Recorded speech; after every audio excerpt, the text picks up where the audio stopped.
Testing.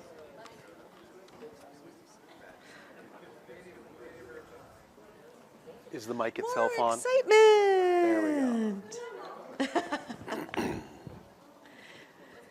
Just remember, we're on Earth because we're all diamonds in the rough, and every challenge that you face is designed to hone you into being the best person that you can possibly be. Like electronics challenges. Okay, so we just picked the names, and they are Jose D. Portillo,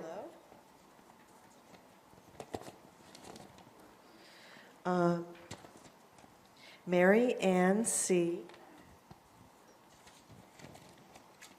Matthew Grosso,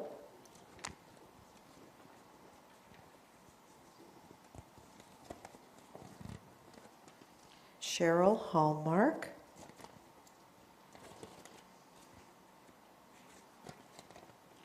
Daniel Harsworth,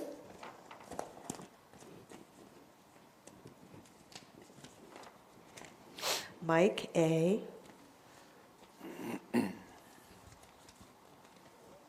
Samson Swanik,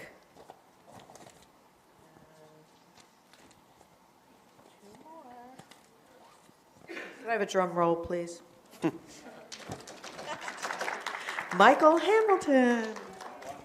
Wow, Michael and Amara. Is this both old, got it. or did you read that one already? I did that one already. Okay. And Tracy Shahouse. But don't you have to add the person from the last? And then Morgan, was that the name of the person? Yeah, Morgan, you can go first, okay? Because she was from the last group that didn't get to ask. Okay, so I just want to welcome everybody back after, hope you all had a good lunch and a good chance to sort of absorb what you've been given today so far. And of course, more excitement to come. So I'll just, oh, and I did want to mention, somebody asked about this. The dolphin meditations that we have are specifically for being in Kona swimming with the dolphins. So they're not something that you can purchase as a separate item. It does require coming to Kona and swimming with the dolphins. We hope some of you can join us. So here we go.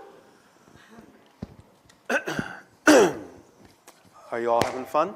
Yeah. Well, again, thank you, and we'll just get going. So let's have some more fun.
It'll say, let us continue this transmission with the continuation of your questions, if you wish.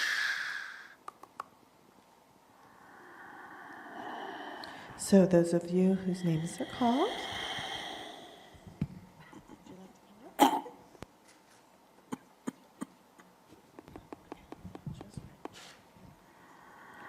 Bashar, you are wonderful.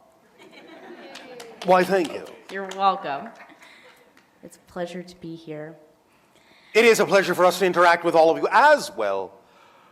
What would you like to discuss? Well, mermaids are very near and dear to my heart. And Isn't that awfully crowded? It's a fun place to be. Oh, all right.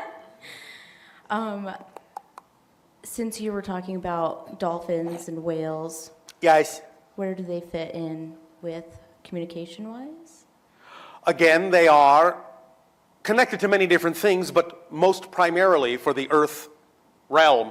They are strongly connected, strongly telepathically linked, strongly acting as conduits for the energy of the higher level non-physical serious consciousness. Thus then, by connecting with the Cetacean Nation in that way, you are aiding and assisting in balancing and blending the Earth Essassani and Sirius energy by completing, connecting with the triad in that way. And at the same time, you are utilizing the opportunities that the dolphins and the whales present to you to practice the concept of making open contact with alien species. Because even though they may not be extraterrestrial in the literal sense, they are another alien species on the same planet you are on. So they give you a wonderful opportunity to learn how to communicate on a variety of levels with a species not your own. Yes? What's the best way to contact them? Be with them. Interact with them. Play with them. You will intuitively and telepathically know what to do, eventually, as you play. Yes? Yes. All right. My other question is, I sometimes see what I call sprites, Yes. and they're little balls of light, and Yes. I'm not sure their origin. The idea of spheres of light can have many different kinds of origins in your reality. They can be indicative of spirit entering your realm, but only being perceived, in a sense, by the core essence of their being, rather than any kind of a projection of embodiment. They can be probes from other dimensions, other civilizations, recording, observing, so on and so forth. They can be electromagnetic phenomenology that is expressed by certain kinds of frequencies and waves emanating from the Earth's crust and the magnetic fields surrounding the Earth. They can be many different things. It depends upon the encounter. They can sometimes also be indicative of elemental beings connected to nature that, again, may have many ways of expressing themselves in your reality, or can be perceived in many different ways, but sometimes are simply perceived as balls of light, balls of energy.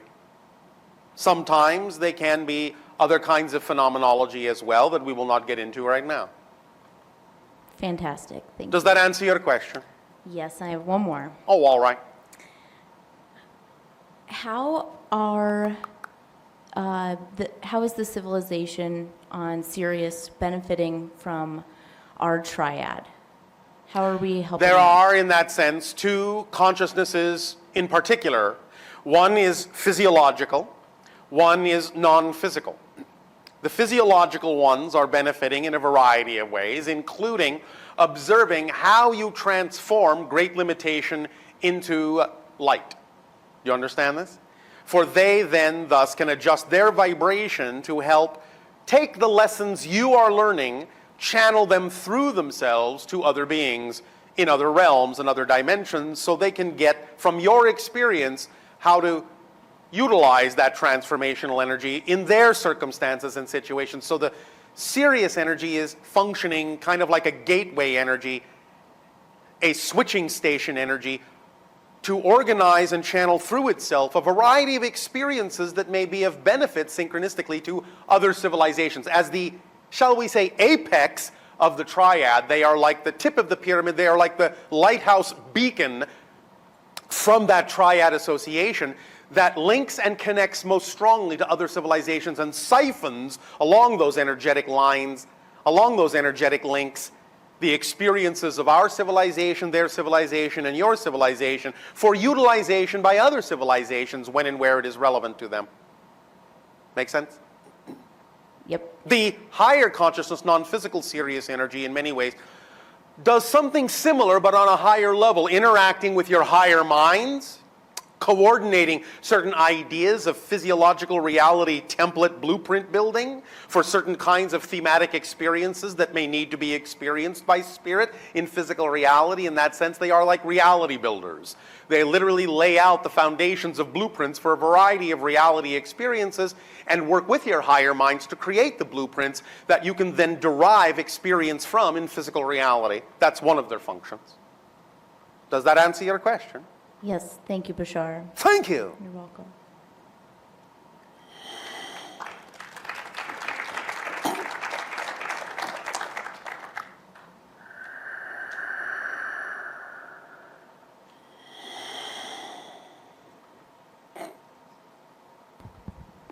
Good day, Bashar. And you good day. Yeah, I have a question. In 1985, I had an experience, a very unique experience. They ended up in the hospital. Yes. Can you What was tell your me? experience? Huh? What was your experience? Well, everything changes with me for a period of time. I ended up in the hospital because I kind of lost sense with this reality Yes. and get into maybe another reality. Many of you have many different ways of triggering your awareness in physical reality to remember that you are connected to many different levels of reality, many different dimensions. Many of you will take advantage of certain ideas, certain situations, certain circumstances, and allow those circumstances to trigger you, to open your eyes, to create an awakening, to spin you around in a new direction that is representative of an upgrade to your vibration, an upgrade and a, shall we say, rebooting or reprogramming of your agreements so as to be more representative of the higher level energy you have upgraded to. These shifts can happen in a variety of ways. Okay, thank you. I have another question. Can you give us a technique how to stay on the now? A little bit more. By acting on your highest excitement. Let me put it to you this way. If you truly are acting every moment on your highest excitement, thus then, why would you be focused anywhere but here and now where your excitement is? The idea is to give yourself no other choice. There is no other choice. For those that truly understand what acting on your highest excitement is all about, there is nothing else you would rather do than what it is you are doing here and now, so why would you focus anywhere else? Yes? Okay, yeah. Do you understand? Yes. Is that too simple? No, it's fine. Oh, all right. Good. Want to make sure because we know how you all love to complicate things. Oh, thank you. You're amazing. Thank you. Thank you.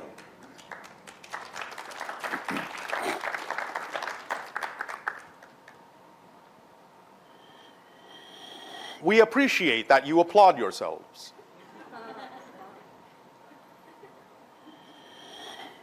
Good day, Bashar. And a you good day. I wanted to Speak up and be bold.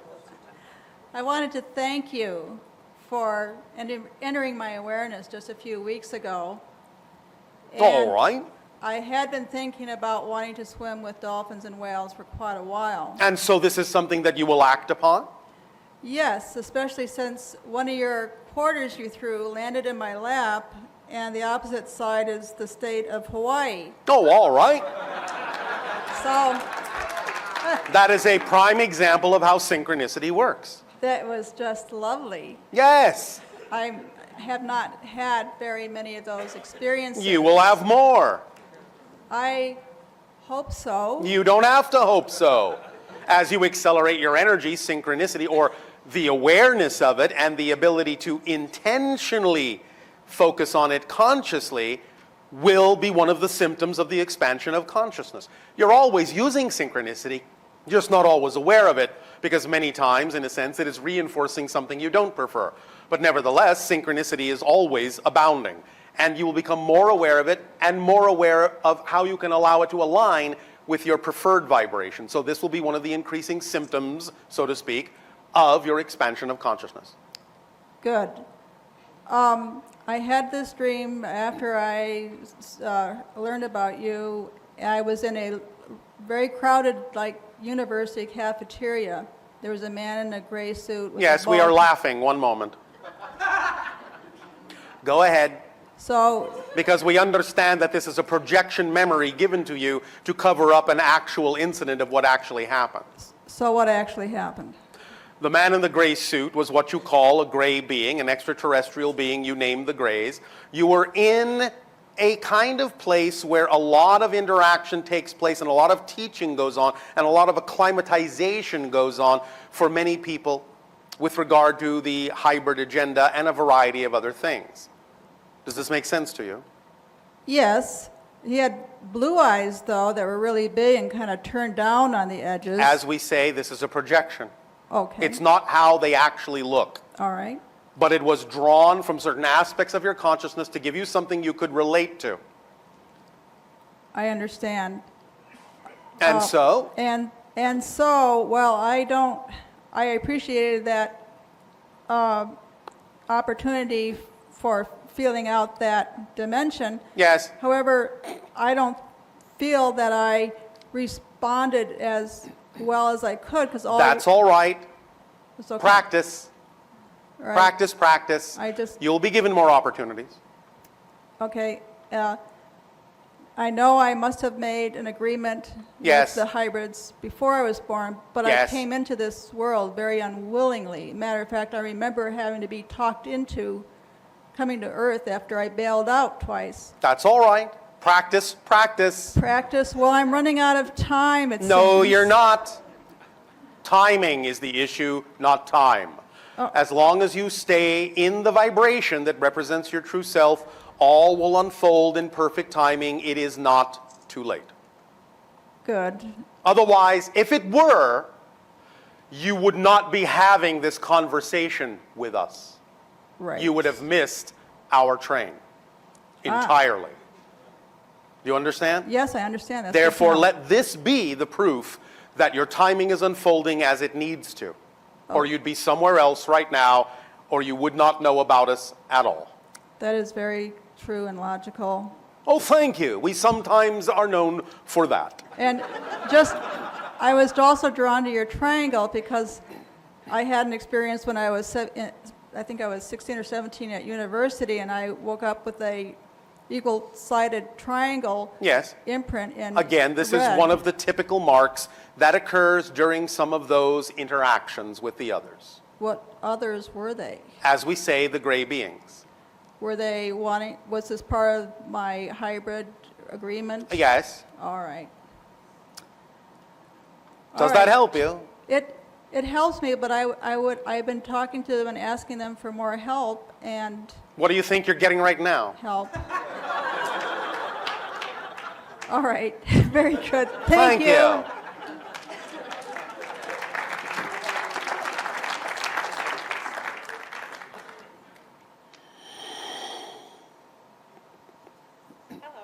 And a you good day. Thank you, you too. So, One moment. Use your technology appropriately. can you hear me now? Can you hear her now? All right. Thank you. I'm being drawn to Colorado, and I had a few experiences in the last 3 weeks. Oh, all right. Things in the sky. Yes, kind of when will you go flashes to in the- Colorado? I guess that's my question. Why is it a question? You just made a statement. I'm being drawn to Colorado. What needs to be asked? If you are drawn to Colorado, act on whatever opportunities make themselves available to you that would allow you to go to Colorado without any assumption that you'll actually wind up in Colorado. So my question is, Yes. what am I seeing in the stars, these white, Sometimes you red are seeing flashing? ships, sometimes you are seeing reflections of other aspects of your own consciousness. Sometimes you are perceiving other kinds of dimensional phenomenology. Nevertheless, the bottom line, as you say, is that if you are being drawn to Colorado, take whatever actions you can with no assumptions that you'll wind up there and see what happens. Is there messages that I might be missing that are in front of No, me? unless you or- spend time wondering if you are missing the messages. Yeah, Then you that's will what I'm miss the doing. messages. But if you don't spend time wondering if you're missing any messages, it's not possible for you to miss the messages. That's the paradox. Because everything is already unfolding in the way that you need it to unfold, and the only way to miss that is to spend time wondering if you're going to miss it. That's the paradox. Since I'm Do not you really, trust the unfoldment of your life? Hesitation usually means no. Yeah, not 100%. Why not? I think I've shut down some messages that I might have should have relied Because, on. not should have, but why? Doubt. About what? What And do you understand what doubt is? what I'm seeing. Do you what's understand coming. what doubt is? No. Doubt is a 100% trust in a reality you don't prefer. So why not trust in something you do prefer since you're already trusting anyway? There's no such thing as a lack of trust. Doubt is not a lack of trust. There is no such thing. It's not possible. You have to trust in something or you would have no experience at all. Good point. Thank you. We sometimes make those too. That's good. So you see how the change of a definition can allow you to understand that you don't have to learn how to trust. You just need to be aware of where you're putting your trust. So why not put it in something you prefer, since you have absolute proof from the universe, from creation, that by putting your trust in something you don't prefer, it has supported you. So why not assume that if you put your trust in something you do prefer, it will support you as well? That's how the mechanism works. It doesn't care what you put your trust in. It will support you in whatever you decide to put your trust in, because that decision is up to you. So why not trust in what you prefer to trust in instead of what you don't? Good point. Another good point. Ooh, shall we keep score? That was it. Thank you. Does that help you enough? It does. Are you sure? Yes. Thank you. Anything else? Thank you. You are welcome.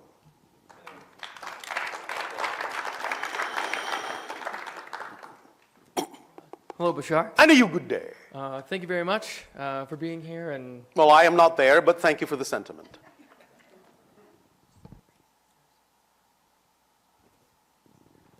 one moment. All right. One moment. All right. Now, you do understand the double entendre when we say that, yes? We don't just mean, wait a moment, we mean there's only one moment. Brilliant. Really. Everything you consider to be a new moment is the same moment from another point of view, because there's only one moment in creation, only one moment in existence. Now is all there is. So everything you consider to be a different time is simply the same now from a different perspective. So, Awesome. one moment. Do continue. Well, speaking of that. Yes, we were.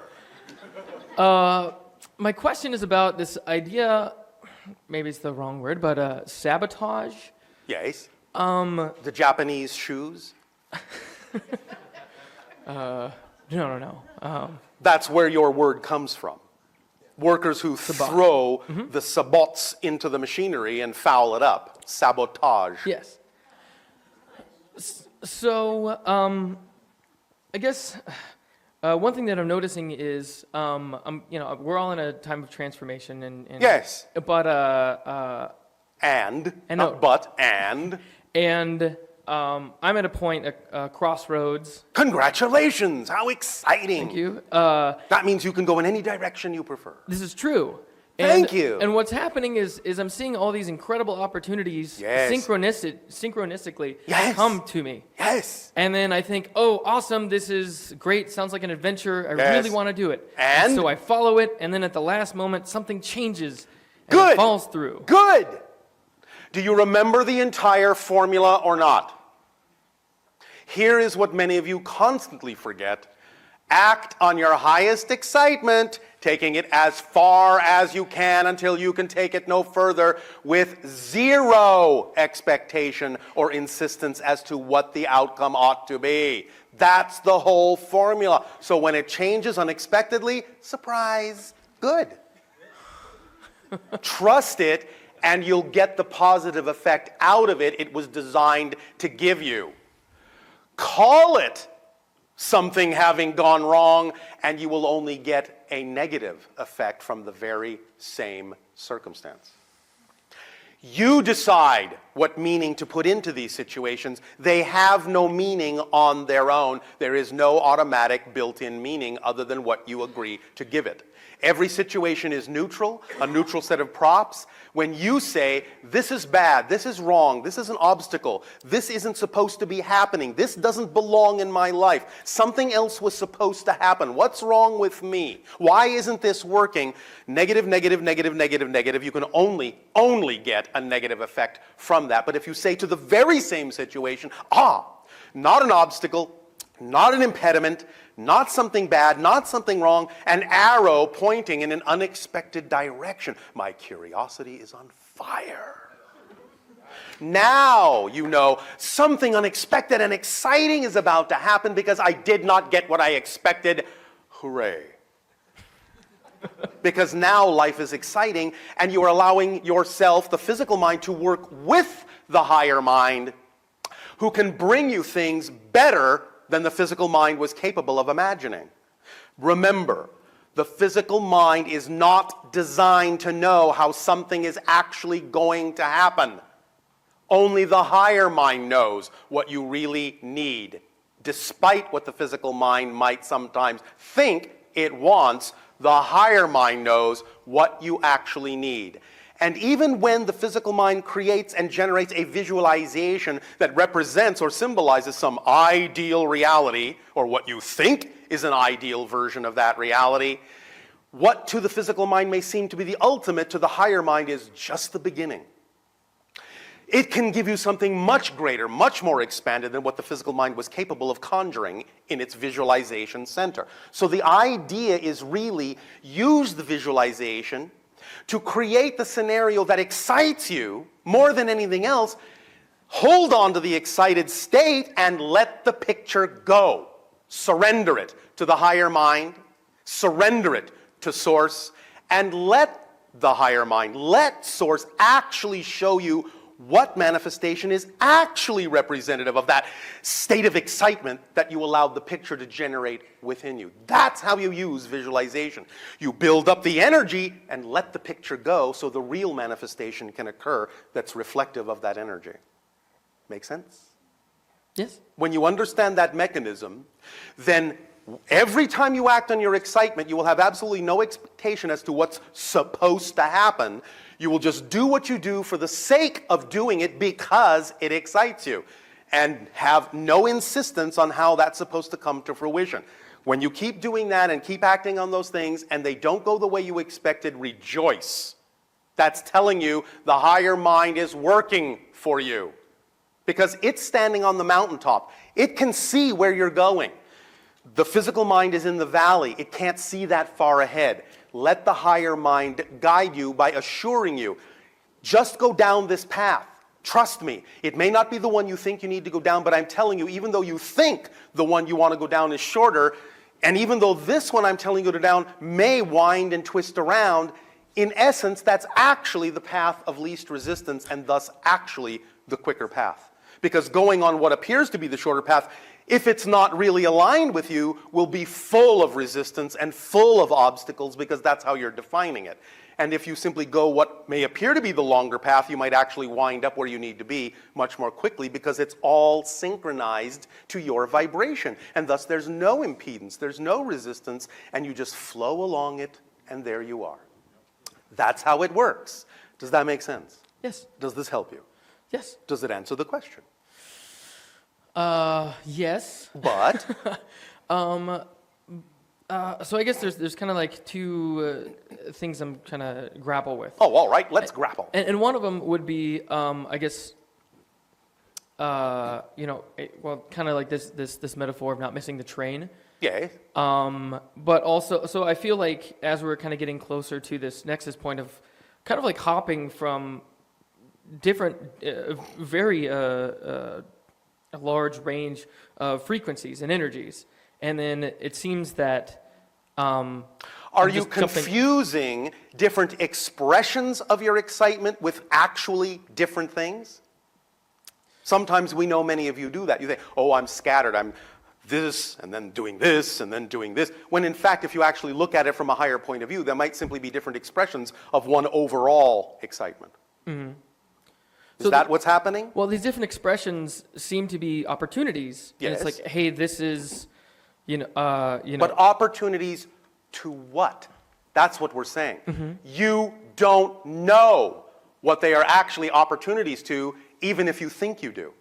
Even if it seems obvious as to what it might lead to, you actually don't really know for sure. And that's why don't insist on it. because you really don't know. Your higher mind will sometimes give you what might appear to be a carrot to move in a certain direction just to get you to move. It doesn't mean that the direction in which you're moving has to come to fruition. It just might be for the purpose of getting you to take any action at all in the direction of your excitement. And it has a completely different purpose for doing that. Okay. That's why we're saying don't insist on the outcome. So when you look at an opportunity, it's an opportunity to act on your excitement. It's not necessarily, though it can be, an opportunity to experience the outcome your physical mind thinks is connected. Do you understand? Mm-hmm. Does that help you? Yeah. Are you sure? Yeah, it does. All right. And? What else are you grappling with? The idea of not having an expectation. An But sti- insistence, really. An insistence, okay. Yes. Yeah. Because, I guess, this linear 3D reality, it seems... yes. It's kind of a difficult thing to grasp, such as... If you say so. But you see, it's only difficult because you say so. It's really not difficult empirically. It's only difficult because you've defined it as such. You must understand there is no such thing as physical reality except your definition of it. That's the only thing that's real, is your experience of it based on your definition of it, but there actually is no such thing on its own. So, if following my highest excitement... Acting on it, yes. Acting on it Yes. to create... No. You act on your highest excitement for its own sake. Whatever it is that excites you, you do it because that thing is exciting. Not because you think it's going to lead to something, create something, what have you. The idea is it will create something, it will lead somewhere. But the idea is to act on it for its own sake. It's the same idea as simply choosing to be happy because that's what you prefer instead of waiting for a reason to be happy. Mm-hmm. You act on your excitement because this thing is exciting to you. And you understand that it might lead somewhere, but you don't have to really know what that actually means. You can pretend to know, but you can't insist that you know. Does that make sense? Yes. Why are we not convinced? It makes sense in an internal level, right? In a spiritual level. But in the, let's say, I'm a musician and I'm going on tour. All right. And that's an expression of your excitement, yes? Playing music is. Thank you. So if you act on every opportunity that contains excitement, whether it appears to be connected to music or not, the excitement in the opportunity is what tells you it is connected. Does that make sense? Yeah. Therefore, if you simply keep acting on whatever opportunities contain the highest excitement at all times, with no insistence on where it's supposed to lead, what it's supposed to be connected to, how it's supposed to look, etc., you will know that no matter what it is, it must be connected to anything else that's an expression of your excitement and will always amplify all those other expressions by simply taking you down an unexpected path to help expand whatever else is an expression of your excitement, again, whether it seems connected or not.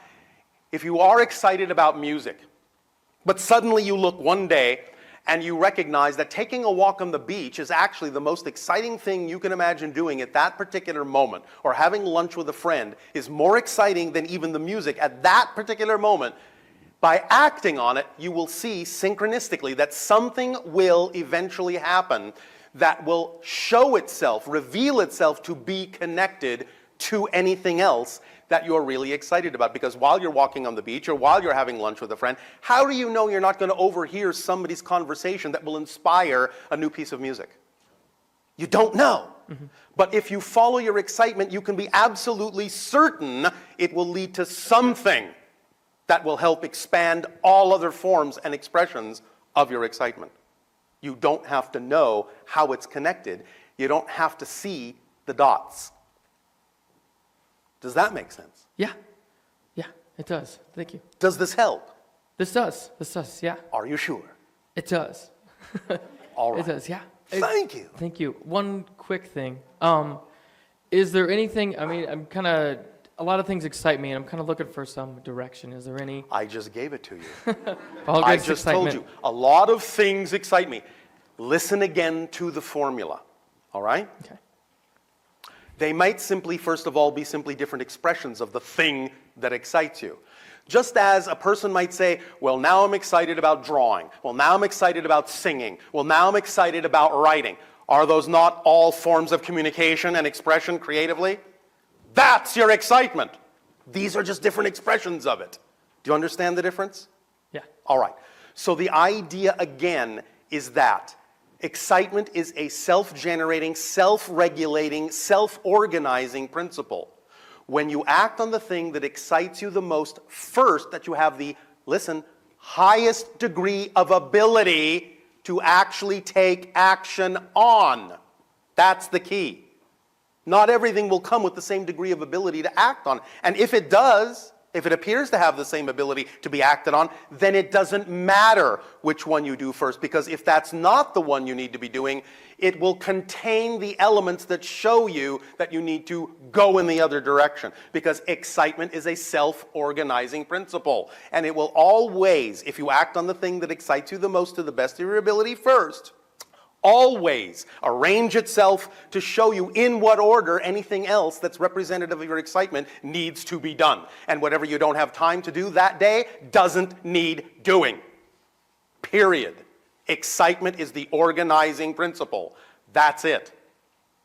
Let it be your guide as to what needs to be done by showing you what you have the ability to do. Yes? Yes. Does that help? Yes, it does. Thank you. Thank you, Bashar.